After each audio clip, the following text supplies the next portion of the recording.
And good morning, everybody, or good day, wherever you're listening to this. This is E. Marcel Pertu, and welcome to another edition of the Sports Inquirer Show. We're recording this on March 18th, 2020. Hope all of you are doing well out there. First of all, hope everyone is safe out there dealing with the coronavirus. And if you're listening to this in some form or fashion, I'm sure that you are either home or dealing with some indoor issues of having to be stuck inside or things like that. So hopefully all is going well with you and your family. We'll touch on the coronavirus definitely in the first segment of the show and the impact on sports in our daily lives and what we've seen it do to all of our sports activities. And we'll also go into the Zone Blitz, breaking down all of the NFL free agency and trade transactions over the past few weeks. And we'll definitely talk about mixed martial arts and wrestling as well in the verbal submission portion of the show. But as always, we want to follow everything that we're doing. Head to the mothership, to sportsinquirer.net, premier site for news and notes in the world of sports. You can also go to our social media platforms on Twitter and Instagram under Sports Inquirer. That's all one word. Also on Facebook, and you go to our two pages on Facebook are The Sports Inquirer and Sports Inquirer. And finally, subscribe to us on YouTube and SoundCloud. And on those places, you can go to The Sports Inquirer, do a search, and find out everything that we have up there. We have a lot of content for the past few weeks from really locally on the Georgia side of things, from Georgia State basketball, Atlanta United, and Georgia Tech basketball. So we have interviews with head coaches and with players and management. So make sure you head to those sites and check everything out. We also have archives of our previous incarnations of other podcasts from the Verbal Submission, which focuses on mixed martial arts and professional wrestling. We also have Technical State of Georgia Athletics, which focuses on Georgia college athletics. So make sure you check all of those things out. So go to there and you'll see everything that we have up. We're going to take our first break of the show. And when we come back, we're going to delve into the coronavirus and the impact that's having on our lives here on the Sports Inquirer Show. All right, welcome back to the show. E. Marcel Pertu here with you. I think the biggest thing that you look from it, daily life, I'm at home here in Metro Atlanta. Have not been able to go into my office as far as work in the past few days, so that's the biggest impact on a personal level. I'm not able to go to the gym. I've been really stuck at home, which is not the worst thing in the world, but you have to watch yourself as far as everything that's going on. And I'm not going to delve into deep details with the coronavirus. As I said, if you're listening to the show, you know what's going on with that. But it really affects your daily life, especially on our end of things because we follow sports. Every major sport that we cover has been suspended. Atlanta United, you know all the stuff we do with them. No practices. MLS suspended for 30 days. All of our stuff for the Atlanta Hawks. The league is suspended for the indefinite future. We look at even the other little things like college sports. We do a lot of spring activity. We do a lot of basketball, and that kind of wrapped up. As I was able to go to Georgia State when their season concluded and get some stuff there in Georgia Tech basketball. But still, we were going to probably do some stuff with softball and maybe some other sports. Big part is on the professional side of things as far as what I do. High school sports is definitely suspended, and that really hampers all the stuff that I do with my other job besides Sports Inquirer. As far as covering high school sports, they are completely shut down. And they're probably going to go along the lines of, I know the ACC and SEC, I got word yesterday that they're suspending all of their spring sports for the rest of the year. So that includes baseball, tennis, track and field. I think all those types of sports are done for the rest of the year. And even the championships, the biggest one, the NCAA basketball championships, men and women, which really hurt. And I have to give a little bit of credit to I don't want to say credit, but when the Ivy League suspended their tournament about 2-3 weeks ago, basketball tournaments, I thought it was a little bit of a rush. I thought it was a little bit of extreme action in relation to the coronavirus and what initial news we heard about it. I thought they'd be able to play in the empty arena and find some other alternatives. But now, weeks later, looking at the impact that it's having, and you really can't panic. I think the biggest thing with it, as far as the sports end of things, people are going to carry it, even if you know it or not. We've already seen the NBA Rudy Gobert and Donovan Mitchell from the Utah Jazz. And now news came out yesterday, as we're recording this, that Kevin Durant and three other Brooklyn Nets have the virus, and they're not the last. And if you follow international sports like we do quite a bit, like especially in football or soccer, we've seen guys in the English Premier League and coaches, Serie A, La Liga, different players contracting the virus. Nothing fatal as of yet. Hopefully, no one dies from it. But the point is that you have players that are interacting with each other on an up close basis in an arena with a lot of people with the airborne virus. So even if you have the closed arena option, if one person gets it, you're guaranteed to have a few other. And this is my general thought on it as well, that when we hear reports here in Georgia, you'll get different county reports like Cobb County, Gwinnett, Fulton. They'll say 15 people have the virus. I say you may as well double or triple that because one, I'm not a doctor, but I do know that it takes several days for it to develop in your system to be traceable. And two, there's just not enough testing. And I think people are going to carry it and have it and may pass through their system and they're not even going to know it. Or they may assume it's something else. And you can't have the risk of big gatherings and a virus passing through so many people in that way. I look at Atlanta United matches, which we go to quite a bit, and there's legit 50, 60,000 people in one enclosed area. And to have that take place is not possible. And you have to look at the safety of the athletes, the officials, the team representatives. It all ties together. And furthermore, for professional sports, you have travel. And if you've been following the news and seeing all of the reports and or just the pictures of all the people gathered together trying to travel to different locations, I know here in Atlanta, our airport closed two gates down, the two main gates, as far as trying to get people to travel. I know personally, I was planning a trip to New York next month. That's been postponed. In my high school, it was going to be an alumni reunion. They already canceled that. I knew that was going to happen. But the point is, and that's just me on a personal level, little old me. Professional athletes travel multiple times a week, especially when you get to NHL and NBA to play the home games and the road games and all of that stuff. And to have put them in that risk is a little bit too much. So where do we go from here as far as sports go? And then we'll talk about actual NFL free agency and trade news in our next segment. I think what you're seeing right now is kind of a change in the landscape of sports. You're seeing the fact that we don't have live games to broadcast and to report. I think it'll do several things. One, it's going to be intriguing how the leagues respond when the games come back. And I will say this, I do think they will come back and all take place. I think you're going to see the NBA season take place, the NHL. I think those are going to happen.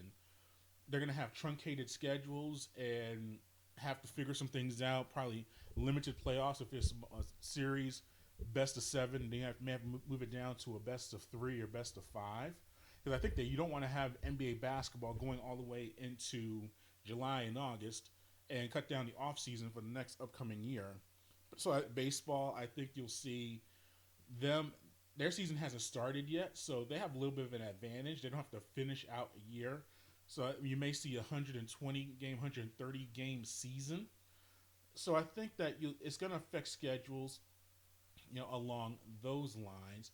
And as far as player compensation, they'll get paid the same amount of money. Especially the guaranteed contracts. I don't think the teams want to the ownership wants to fight the union as far as, okay, like NBA, instead of having 82 game schedule, we had a 50 game schedule. Well, I think a 60 game schedule. Just throw it at that. So we're gonna not pay for that full 82 games. I don't think you'll see that, especially in this type of situation. It's not a strike. It's not a labor negotiation or a lockout. I think you'll see guys get paid in that regard. So there's no issues there.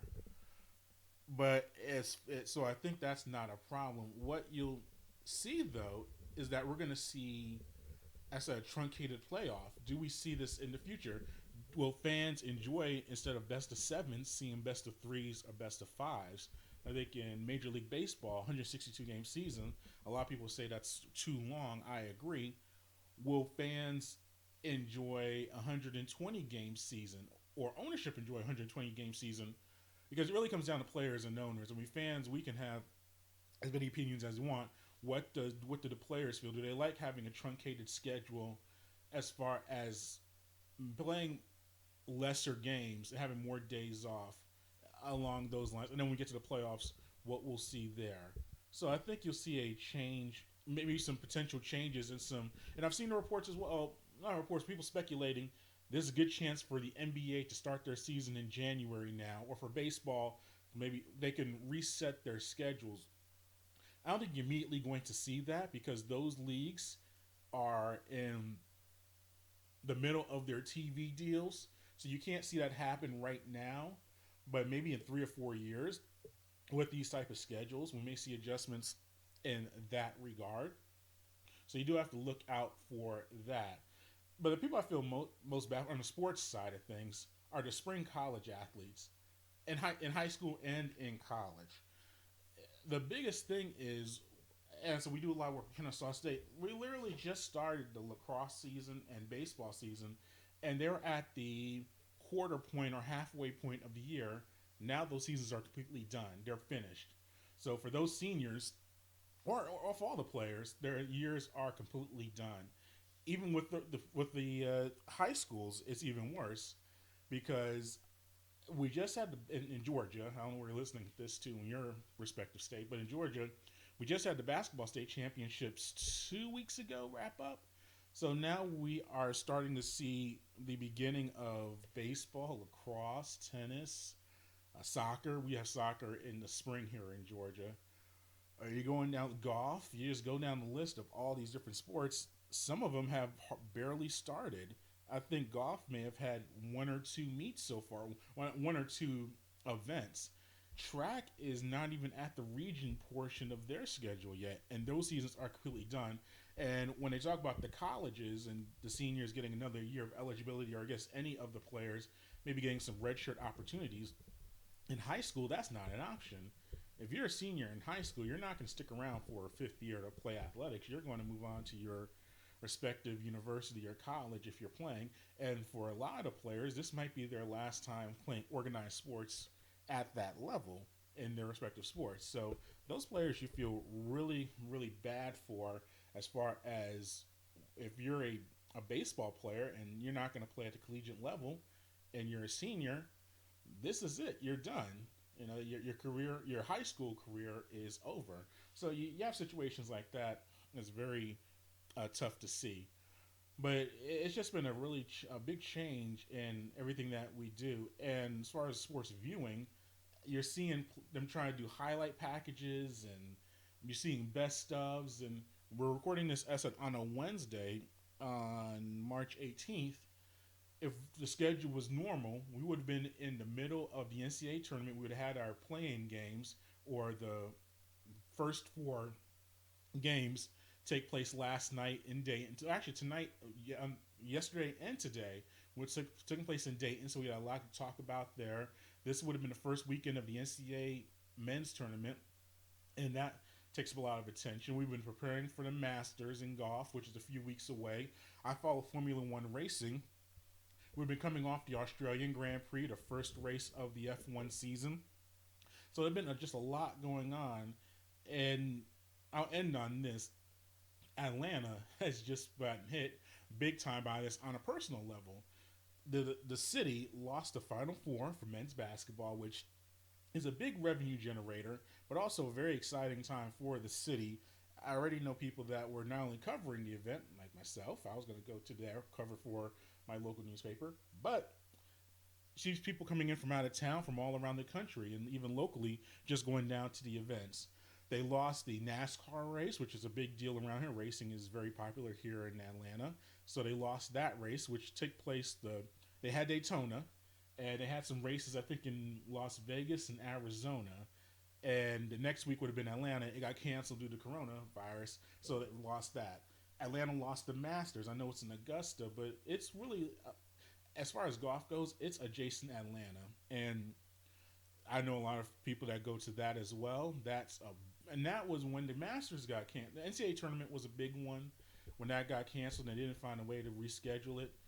When they postponed the Masters, which is a big money generator for CBS, and as it's the most prestigious golf event of the entire year. When that got rescheduled, I think they're going to try to play it in the fall. We'll see about that, and that kind of ties into a lot of other events. I think they're trying to play like the Kentucky Derby. They're going to try to do that in August or September. I don't know about those because it throws off the calendar so much. And with the horses, they peak at this time, and obviously they're animals, so it's just a different perspective. I'm not an animal expert, but I don't know if they're going to be able to run that race with those horses at the ages that they're at. The Masters make so much money, don't and players will try to find a way to adjust to it. But you got the weather conditions here are very different in the fall than in the early spring, which when the Masters would have taken place.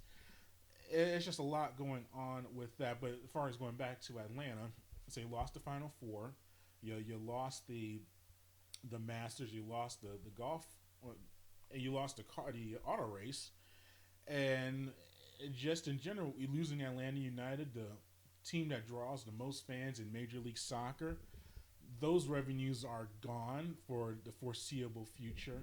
So you gather that all together, and furthermore, the Atlanta Braves, another team that draws very well and a lot of people are into. So as far as Metro Atlanta goes, just a very bad month as far as those things happen. But things go on. You have to adjust. And as I said, we'll try to do shows as much as we can and give updates as far as different cancellations and movements. But outside of the NFL, which we're going to get to in a few minutes, very slow on the sports front at all levels. So we'll have to adjust and deal with it. But it's been a very impactful time in the world of sports. But the good news is that the NFL, well, I should say good news or positives front, NFL is ignoring all of this stuff, and they're not playing games. And this will be my final point before we go into the NFL segment.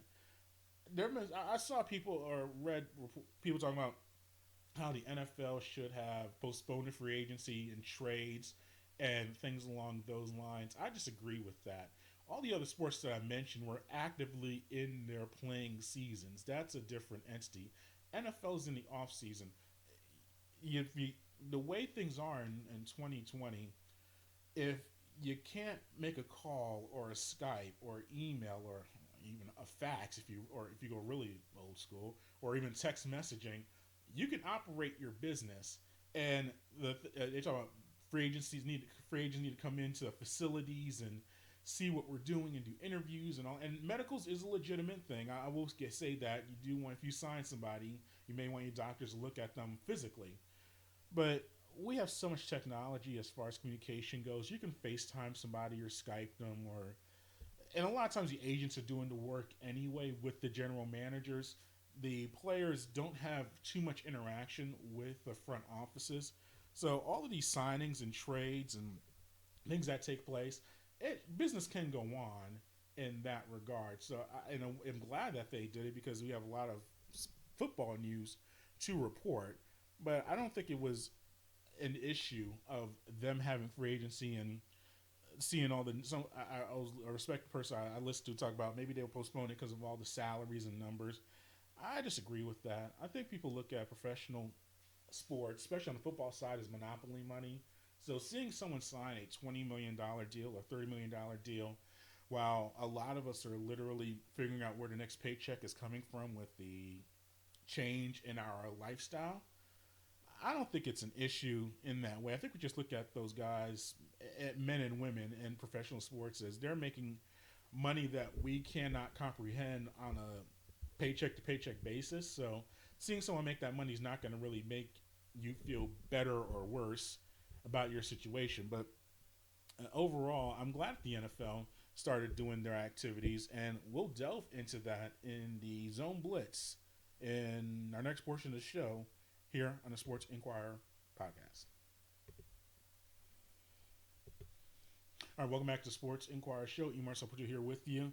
I guess before we get into the free agency and the trades that took place in the NFL over the past week or so, I have to talk about the CBA, the collective bargaining agreement. They agreed to a 10-year deal with the Players Association and ownership, or the NFL league office. That's the big takeaways, the big bullet points. 17-game season. We're also going to have an additional playoff team, or two additional playoff teams in each conference, and additional rounds. Furthermore, the only team that receives a bye is the top overall seed. So what this all does is put an emphasis more on the regular season. It'll get more of the mid-tier teams, teams with a 500 record or maybe even below 500, more into the last portion of the regular season. Maybe they could find a spot in the postseason as at that extra wild card team. I just felt all of this was rushed in a way though, because the CBA was not going to be over for another year. However, what you have is the TV contracts are going to be up starting in 2021 and 2022. I think CBS is up. Well, they're pretty much all up within that 2 year span. So ESPN, or ESPN slash ABC, CBS, Fox, all of those contracts, NBC with Sunday Night Football, all of those are coming to a conclusion within the next 12 to 24 months. So you didn't want to have a lockout or a strike take place when the CBA deal ends after the 2021 season. So the owners, in their aggressive way, were able to get a deal out there that I thought was shady in some ways. The reason I say kind of shady, we spent the whole time talking about player safety and looking out for the health of players. Yeah, you're adding an additional regular season game. Furthermore, you have they skewed the numbers as far as saying, okay, you're gonna get an additional percentage of the money. So we're going from, I think, 47% to 48.5%, around that range, but you're playing an extra game. So the reality is the players are still going to get roughly the same amount of money when you break it down than they would have in the past. Now, it is a decent deal, I think, for the mid-tier players and below, and I think that's the reason you saw the deal pass. You have a situation where the minimum salary went up, and by the time the deal concludes in 10 years, I think it'll be close to $1 million. You also have more roster spots as far as in a practice squad, so that's more jobs for those type of players. I think you have the top tier players like the Aaron Rodgers and the J.J. Watts, who are on the top end of the salary scale. They don't want to play an extra game because they're still gonna make their money, but they want to preserve their bodies for furthering on down their careers. While I think you have the mid tier and the lower tier guys, as far as salary wise and on the depth chart of the roster, they just want an extra game figure, extra game, extra paycheck, more money, things along those lines. And that's why the deal, I think, passed by such a small margin. It was less than 500 votes, or actually less than 200 votes. Now, more than 500 players did not even vote on the deal, which is very disappointing. It's similar in a way to when politics, and it is a presidential election year, when you see a lack of voting numbers and you're surprised by it when voting is so simple, where you literally can go to a poll and do it, or if you don't want to leave the house, do an absentee ballot. Similar to NFL, it wasn't even a poll, you did it online. All it takes is 15, 20 minutes to read a proposal, or if you'd have questions, talk to your player rep or even your agent if you want to go that route as far as the numbers, and check yes or no. And the fact that close to 500 guys and more than 500 guys didn't do that was very surprising. I don't know if they were trying to abstain because they didn't know what to vote for. They didn't like the deal. But the point is, the deal passed, and it's just, I just didn't like the method of the way that it was done. But the reality is, we love the NFL. They're playing an extra game. We'll be right there for every single contest, and we'll go from there. With the signing of that new CBA, it opened up free agency and for trades with the new league year. And obviously the biggest news is Tom Brady signing with Tampa.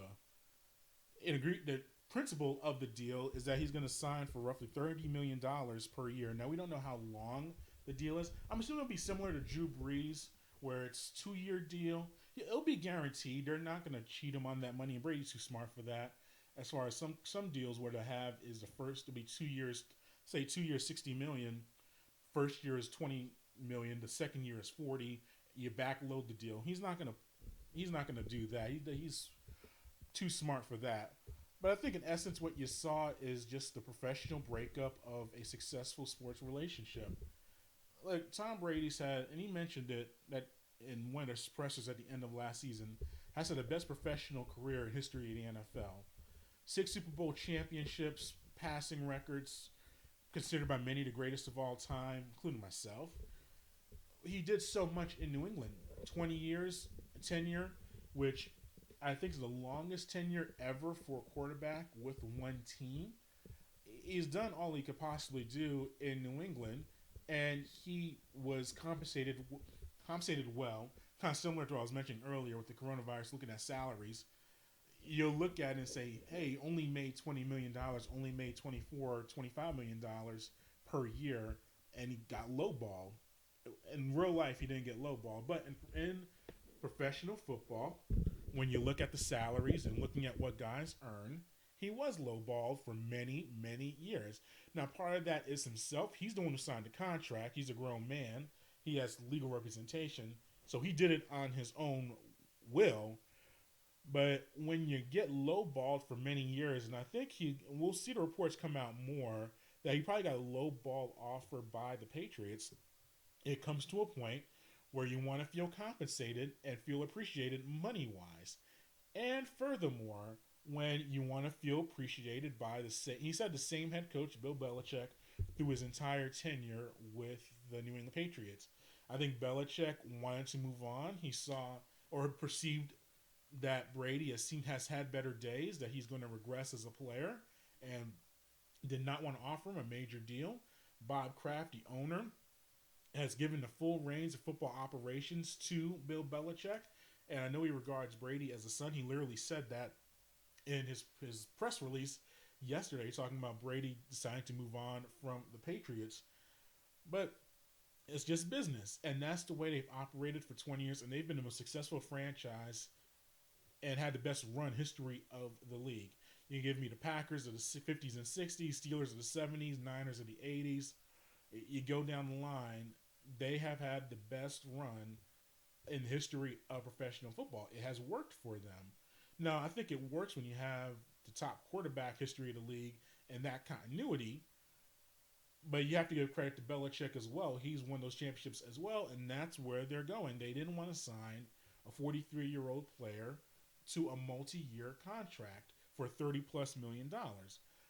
It's just the way the sport works. So I don't think it's a sad thing, or I think if you're a Patriots supporter or fan, you thank Tom Brady. He's been great for your franchise. You give him a congratulatory handshake, pat on the back, and you say good luck in Tampa. And New England, they'll move on to their quarterback options. And we'll touch, when we look at other teams, we'll kind of see where they can go as a QB position.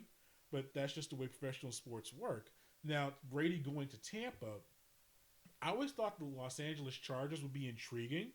One, because I think their roster is very solid. They have Keenan Allen at receiver. They have a talented defense. They are in a market of intrigue for him. He has a home in Los Angeles. We know that he spends a lot of time on the West Coast. He's from Northern California, but he's in Los Angeles quite a bit. I think family-wise, it would have been a good lifestyle change from Boston. The weather is nice, but he decided to make a different option. I thought Las Vegas would have been intriguing. I think Gruden and Brady would have been an interesting partnership. Kind of similar. Las Vegas, they have a good roster, a young roster improving, moving to a new stadium. Las Vegas is a place of intrigue for a lot of professional athletes. But I think in the end, choosing Tampa, it works on several levels if you look deeper into it.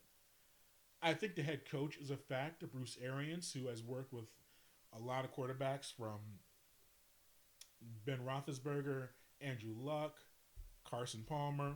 He's had a lot of successful tenures or relationships with quarterbacks.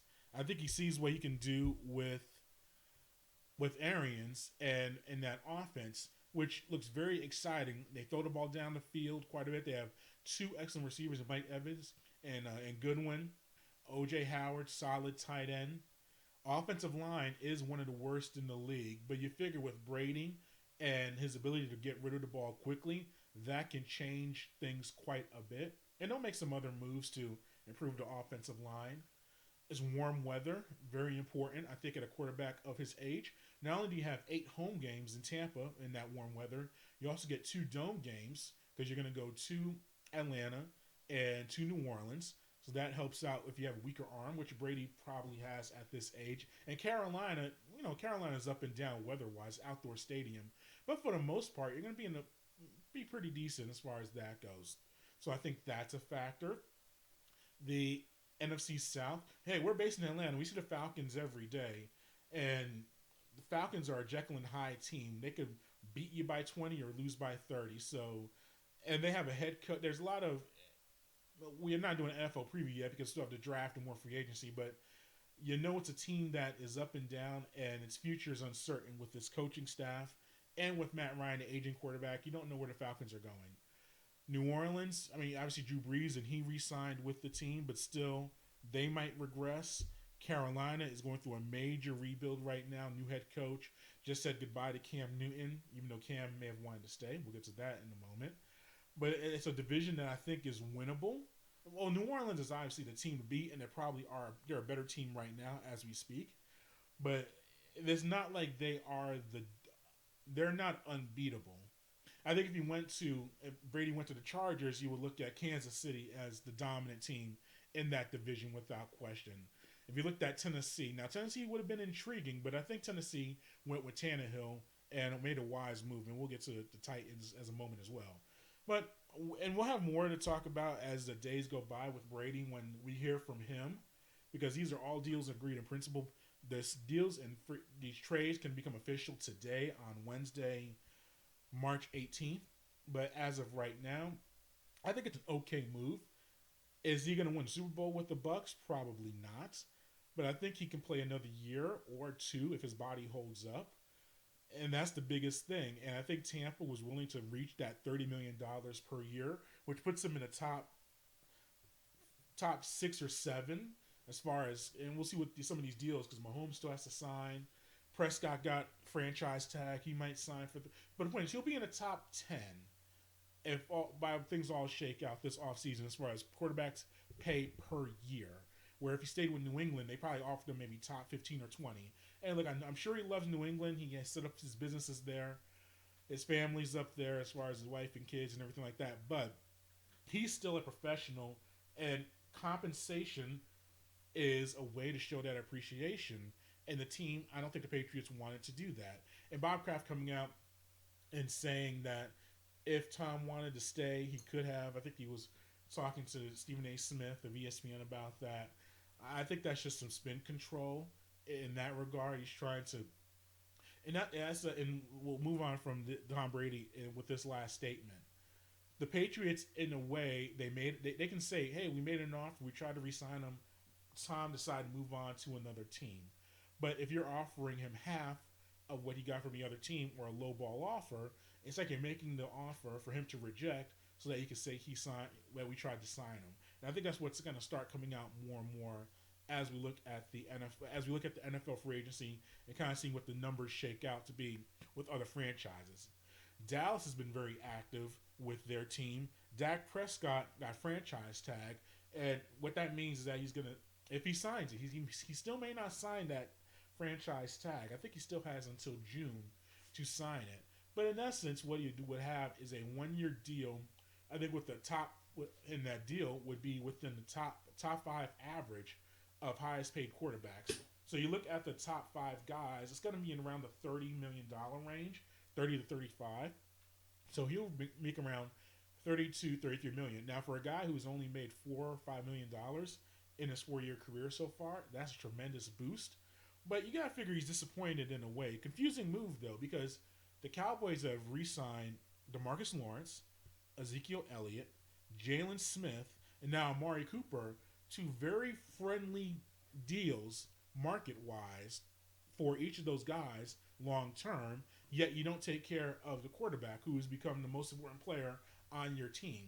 Well, the Cowboys messed up when they re-signed Ezekiel Elliott a year too early with his deal. He went to Cabo, was holding out, and all that stuff, and they caved and signed him. And he had a less than stellar year by his standards last season. When you do that, and you sign Marcus Lawrence to a big deal, and he's underperformed, leave yourself less money to sign a Dak Prescott to a long-term deal within that top 5 range. So, and I'm not going to cry poor for Dak Prescott, because just showing up, he gets that 1-year guaranteed money in that $30 million range, which is very good and which is a very fair deal for him, his skill wise and where he is as far as his contract goes. But you lose Byron Jones to Miami. Became the highest paid cornerback in the NFL. Jason Witten, you lost him to the Las Vegas Raiders. Now you have a good young tight end in house, so that's not the worst thing in the world. But I just don't understand how you have these guys, and they had attitudes with their DeMarcus Lawrence and Elliott in particular. Bad attitude, inconsistent play. Elliott shows up overweight, inconsistent from him. Lawrence up and down campaigns. Yet you paid them big money and took care of them. Yet Dak Prescott, who has been your most consistent force on that team over the past few years, plays consistently.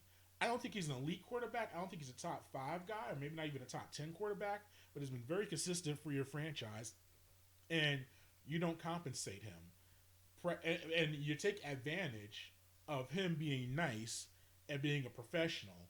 I think if I'm Prescott, and he's not going to do it because he's the quarterback, and it's a very bad look, but a holdout may be of importance for him to consider with his agency and with his backing. That's what I would do. I would look at that consideration. And as I said, he's not going to do it because he's a quarterback, and you do need your quarterback in the building as far as developing chemistry and developing everything you're doing for the year. But I thought that was just very questionable. Another questionable move is Ryan Tannehill re-signing with the Tennessee Titans. 4 years, $118 million contract, $62 fully guaranteed. So I think with this deal, I'm concerned about his health. He had a very healthy run the last half of this season for the Tennessee Titans, but if you followed him with Miami, you know he struggles to stay on the field. He's had knee injuries and things along those lines. Furthermore, when you do that deal, you have to franchise tag Derrick Henry, which is not the worst move in the world. If you're going to franchise a guy, I think running back's a solid position to do it, because if he breaks down physically, you can always move on from that. While if you sign him for a long-term deal, we're seeing what Todd Gurley and the Rams dealing with right now, it's a good alternative. At least quarterback, you know he's going to be upright for the most part, unless he gets injured. But unfortunately, Tannehill does that as well. But you knew they had to bring him back. Momentum making the AFC Championship game. It's just positive vibes all through Nashville for the Titans. You couldn't not have Tannehill walk away from the team and try to rebuild and start that over. And Derrick Henry, as I said, he got franchise tag. I think I could work out a long-term deal for him, something pretty fair. But I thought that it's a good move, but you got to watch that overall. Now, they did make some other solid moves. I like the Vic Beasley deal, $9.5 million, 1 year guaranteed, max value of $12 million. He's a very inconsistent player, but you take a flyer on him, you get more help on your edge. Maybe that can help them out overall. Phillip Rivers, Indianapolis, 1 year, $25 million deal. I don't know if he's much of an upgrade over Jacoby Brissett. And Brissett, I think, is a major, if I had to say an outside player for the Patriots to sign, outside of promoting Jarrett Stidham to the quarterback position, I could see Jacoby Brissett being a good player for the Patriots. Obviously, there's history there with him with that franchise. He's available right now, because I don't think you're going to sign Rivers to that 1 year deal and keep Jacoby Brissett. I think you're going to move on from him. But I don't know if he's much of an upgrade. I think the Colts right now, with Brissett, they're probably an 8-win team, 8-9 wins. I think with Phillip Rivers, You're looking probably about the same amount of money overall with that. And I don't know if it's enough to make the playoffs or anything like that. But Rivers, it's maybe similar to Tom Brady. You get him indoors playing in the dome. It's a new environment for him, maybe a fresh start. The Chargers are just a interesting franchise, just inconsistent as far as moving from San Diego to Los Angeles and ownership maybe not being the best. Maybe he goes to Indy and he gets a new life. But we saw a major regression in his play last season as far as Philip River goes. And you're putting him in that conference with a very talented Tennessee team, a very talented Houston squad in that division. I don't know about that. I do like the signing or the acquisition of DeForest Buckner, the defensive tackle for San Francisco. They gave away the 13th overall pick for him, and it looks like he's going to probably sign a big extension, probably around $20 to $21 million per year. But solid line play, you cannot ignore, and getting a good lineman like Buckner for a 13th overall pick for a spot that you don't really know what you're going to get from a rookie. I don't think that's the worst move in the world, so they did a decent job in that regard. I have major questions about the Texans trading DeAndre Hopkins to Arizona for David Johnson. First of all, big win for the Cardinals getting DeAndre Hopkins in the deal. You get a maybe the top two or three wide receiver in the league. I think at this stage, Michael Thomas, Julio Jones, DeAndre Hopkins, you can rank those three either direction that you want. But you get a nice weapon for Kyler Murray. You also retain Kenyon Drake in a transition tag. I thought he did a very good job last season. So, big win for the Cardinals in trying to improve the offense. They got to get some line help and improve their defense. But I think when you have a number one overall pick and you put your franchise in the hands of a Kyler Murray, you got to give him a top target. And Hopkins is that type of guy. I think he'll do well there. As far as the Texans go with Bill O'Brien, I got to question him as a general manager. The Laramie Tunsil trade giving away 2 first rounders and a second rounder for him. You got to look at the other moves that they've made. This move here, getting rid of Hopkins. When you have a general manager and head coach with that same position, you have to question whether he's thinking in the right way. The stories are that him and Hopkins did not get along. You got where him and Javion Clowney did not have the best relationship. You wonder with the Texans, are they letting the emotions of a head coach who is not getting along with the best players being an issue? And you trade for David Johnson, who had one tremendous year 3 years ago. He's been injured consistently. He's broke his wrist one year. He played last year, but did not have a solid campaign. And you trade away an all-pro wide receiver for an injury-prone running back. I just don't get that move. And who you have your replacement? You have Will Fuller, who's a very talented player, but he's injury-prone. And then you signed Randall Cobb to a 3-year, $27 million deal. But what does Cobb? We've seen him regress a little bit after his time in Green Bay. So you make all those moves. I just don't get those deals for the Texans. I think Hayden Hurst is a solid pickup for the Falcons, who are really cleaning house. They released Desmond Trufant, the cornerback, and Devonta Freeman, the running back, over the past few days. 2 guys that had Pro Bowl type beginnings to their career, but the past 2 years have regressed quite a bit. They signed the big contracts, did not deliver on those. So the Falcons are moving on from that. I think, and they also get the Austin Hooper, who end up signing with Cleveland. So I think a fair deal. He becomes the highest paid tight end in the history of the league, or at least currently. But that's going to change, obviously, with Kittle and with Travis Kelce signing. He's going to sign his deal with Kansas City pretty soon. So I think it's a solid deal for Austin Hooper to go to Cleveland and give another weapon to Baker Mayfield. But the Falcons are trying to make moves and go on from there. Stephon Diggs moving on from the Vikings to Buffalo. I was surprised by this deal, especially the fact that it involved first rounders. So Buffalo get Stephon Diggs, and they get now for Minnesota.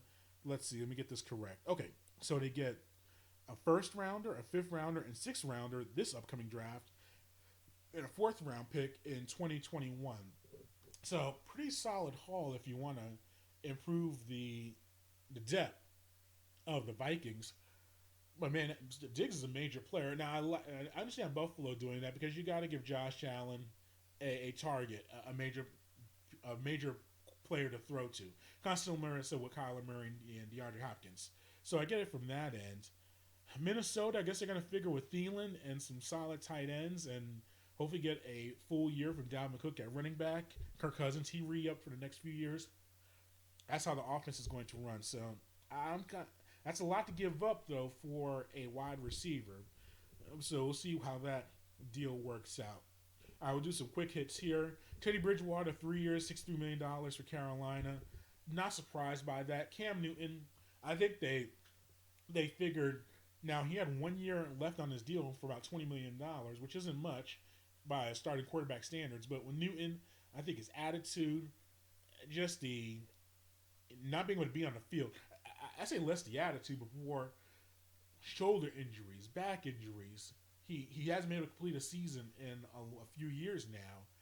You have a new head coach, new ownership. Everything is new. Do you want to have a player from previous regime that you can't trust at quarterback moving on? I think that didn't work. Teddy Bridgewater has a working relationship with Joe Brady, who's the offensive mastermind now for the Carolina Panthers. Bridgewater, quiet guy, not going to cause many issues. He's not going to be a distraction. I think that's a solid move for the Carolina Panthers. As far as Cam Newton goes, if he's healthy, he could be a top 5 quarterback in the NFL. I really do believe that. We saw him win an MVP earlier in his career. I think Los Angeles, the Chargers, would be of major interest. Chicago, that could be of intrigue with the trade. And as far as moving on from Mitchell Trubisky, I think there'll be spots for Cam. He just has to clear himself medically. And if he does that, then I think there could be some options. But we'll talk more about that as the free agency calendar moves on with some more trades. Cleveland, I mentioned Austin Hooper and a move he made. Getting Jack Conklin for 3 years, $42 million, $30 million guaranteed. You got to protect Baker Mayfield. I'm always an advocate for that as far as your quarterback, so no issues there. The Bears signing Robert Quinn to a 5-year, $70 million deal, $30 million guaranteed. I guess you figure Khalil Mack on one end and you have Quinn on the other. That's a move that you can make and get some bookends. But as all the stuff that Chicago does, you got to figure out the quarterback situation. And we'll wrap up with the final quarterbacks. But and conclude the show, we'll talk about the New Orleans Saints. Drew Brees, 2 years, $50 million. I have to see what the guarantees are for that. I would assume this one would be more front-loaded, where it might be close to 25 to $30 million, and then that back end is $20 million or so. Because I don't think we're going to see a second year of that contract. I think this is his last year with the Saints. I think he's going to retire or move on. You never know. Hey, if Tom Brady can move on, Drew Brees can as well. I think this keeps Taysom Hill in the rotation. He's going to be the starting quarterback for the Saints next season. Obviously, Bridgewater, he's moved on. So Hill will become your permanent backup in New Orleans. And he might still do his gadgeted plays and be versatile, but he's going to be slotted as the backup. And Breeze, when he moves on, Hill will step up and become the starting QB. So thought that was an interesting move by the Saints, just because they could have kept Bridgewater and let Breeze walk. I don't think you're going to – I mean, that would have been an extreme example. I don't think you would have seen that, but you got out of the trigger. As I said, and I'll conclude on this.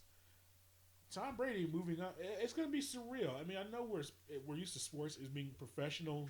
Guys can be traded at any time, or guys can get released or move on with free agency, things like that. But you figure if anyone currently, and I guess Aaron Rodgers would be the last one, maybe Russell Wilson. Just looking at scenarios, if there's one guy in the NFL you would have said would conclude his career. Now I'm talking guys who are 10 or more years into it. That conclude their career with the same team, it would have been Tom Brady. But he's now a Tampa Bay Buck, so Drew Brees moving on, Matt Ryan, Aaron Rodgers. You never know. It can happen. And we've seen it throughout history.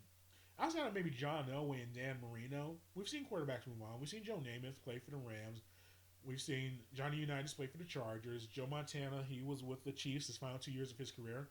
Brett Favre played with the Jets and the Vikings. So we've seen this happen before. And obviously, the most successful, probably second act, is outside of Jim Plunkett. But as far as like all timers, with Peyton Manning going from the Colts to the Broncos, we've seen these changes happen. We've seen guys move on. So overall, it's just a different time, different tenure, and a lot of changes can happen. So with a very fluid situation in our lives and in the professional football world, and we'll be here to break it down and discuss it as much as we can. Thanks for listening to the show. As always, we want to follow everything that we're doing. Head to our sites, thesportsinquirer.net, on Twitter and Instagram, Sports Inquirer, all one word, Facebook, The Sports Inquirer, and finally on YouTube and SoundCloud, search The Sports Inquirer. Until next time, good fight and good night.